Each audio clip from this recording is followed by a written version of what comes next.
C'est ça. Alors, écoutez, en 2025, tout le monde est à risque de développer un problème de santé mentale. Et c'est pour ça qu'il faut en parler, parce qu'il faut faire en sorte de tout le monde de mettre tout ce qui est en notre pouvoir pour essayer de nous protéger. Alors, on en parle souvent, il faut faire de l'exercice, il faut avoir des gens qu'on aime autour de nous, il faut s'occuper bien de notre santé, de notre sommeil, de notre alimentation. Il faut idéalement éviter trop de consommation d'alcool, de cannabis, de drogue. Donc, toutes ces choses-là font en sorte qu'on essaie de se protéger, mais évidemment que personne n'est à l'abri d'un jour vivre un drame, qui fait que la réaction au drame, on fait ce qu'on peut là, pour gérer un peu notre état mental, ou d'avoir quelque chose qui nous revient là, en raison de fragilité là, antérieure, ou d'avoir carrément un trouble mental grave qui fait qu'on doit vraiment composer avec un suivi, avec la médication, avec de l'aide thérapeutique. Alors, personne n'est à l'abri d'un problème de santé mentale.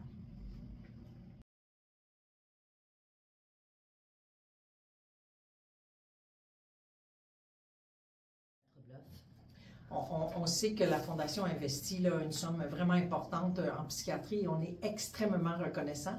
On a souvent été un peu les oubliés là, dans le système et on le sait. Alors, on a besoin de la Fondation pour nous soutenir parce que souvent, la santé physique, là, les besoins sont tellement énormes qu'on a tendance à oublier un peu la santé mentale. Alors, d'avoir l'aide de la Fondation qui nous a permis d'avoir une unité de soins intensifs pour vraiment aménager mieux là, les unités puis permettre que les patients qui ont besoin de calme puissent y avoir accès pour isoler un peu les patients très agités. Ça crée aussi à l'interne un peu plus de spécificité pour cette clientèle-là qui est très lourde et très malade. Et on a aussi réussi à avoir les Impatients, là, qui est un groupe de soutien avec de l'art-thérapie, de la peinture, pour permettre aussi des activités là, de réadaptation, parce que c'est vraiment le rétablissement qui est important. Puis pour se rétablir, il ne faut pas nécessairement ne plus avoir de symptômes, mais c'est avoir un peu sa place comme citoyen, puis d'avoir des activités comme le théâtre ou comme les Impatients. C'est une façon d'avoir un peu un quotidien qui ressemble beaucoup plus là, aux citoyens. Puis ça nous permet de nous réintégrer et de mettre en place un peu tout ce que je disais au départ, là, des activités, des gens en qui on a confiance, avec qui c'est agréable d'être, de se faire une routine de vie. Donc, des choses que la Fondation nous permet là, de mettre en place à Laval, c'est vraiment formidable.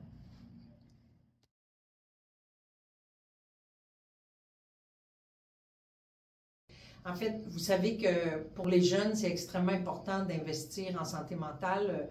75% des troubles mentaux graves commencent avant 18 ans. Alors, c'est important d'avoir des équipes là, qui peuvent dépister ça très rapidement. Alors, c'est sûr que si la Fondation nous aide à répondre peut-être un peu aux crises qui viennent à l'urgence ou qui ont besoin là, de voir quelqu'un en crise, c'est beaucoup plus des équipes psychosociales là, qui doivent être présentes pour la crise, alors qu'en pédopsychiatrie, les jeunes qui ont besoin de suivi pour des troubles mentaux graves, bien, idéalement, il faut qu'il y ait vraiment des équipes. On a une équipe de premier épisode psychotique à Laval. On a besoin d'une équipe solide pour soutenir ces jeunes-là. Et je pense que des activités, là, un peu comme les Impatients de théâtre pour des plus jeunes et tout ça, il y a une équipe là, qui s'appelle Espace Transition. Là. On a de ce genre de groupe-là qui s'installe un peu partout au Québec. Là. Ça pourrait être formidable d'avoir ça à Laval aussi. Justement, des activités de théâtre, de musique ou d'écriture pour des jeunes pour que, justement, ils se rétablissent dans un groupe. On réunit souvent des jeunes malades puis avec des jeunes qui n'ont pas du tout été en contact avec des problèmes de santé mentale. Et on ne sait pas qui a un problème de santé mentale ou pas, mais ces jeunes-là peuvent travailler ensemble à monter des activités. Là. Alors, il y a toutes sortes de choses là, à réfléchir qu'on peut mettre en place là, si la Fondation nous aide.